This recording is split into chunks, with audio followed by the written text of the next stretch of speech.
15 अगस्त 2026 को लाल किले की प्राचीर से पहली बार वंदे मातरम गाया जाएगा। वंदे मातरम, सुजलाम सुफलाम। लेकिन सवाल यह है, अगर वंदे मातरम आज भारत का नेशनल सॉन्ग है तो आजादी के बाद से अब तक लाल किले के स्वतंत्रता दिवस समारोह में इसे क्यों नहीं गाया गया? दरअसल इसकी कहानी 1937 के एक पुराने विवाद से जुड़ी है।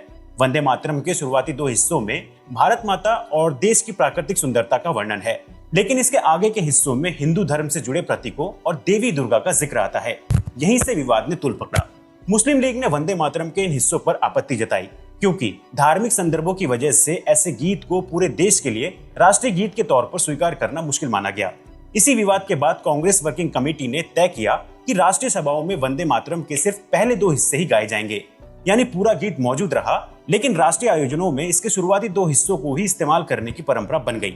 आजादी के बाद भी यही व्यवस्था बनी रही। 24 जनवरी 1950 को संविधान सभा ने जनगण मन को नेशनल एंथम और वंदे मातरम को नेशनल सॉन्ग के रूप में स्वीकार किया। लेकिन अब 2026 में वंदे मातरम को फिर से केंद्र में लाया जा रहा है। इस साल इसके 150 साल पूरे हो रहे हैं, इसलिए सरकार देश भर में इसके विशेष आयोजन कर रही है। इसी साल कानून में बदलाव करके वंदे मातरम को नेशनल एंथम के समान कानूनी संरक्षण भी दिया गया और इसी 150वीं वर्षगांठ के मौके पर 15 अगस्त 2026 को पहली बार लाल किले के आधिकारिक स्वतंत्रता दिवस समारोह में वंदे मातरम प्रस्तुत किया जाएगा।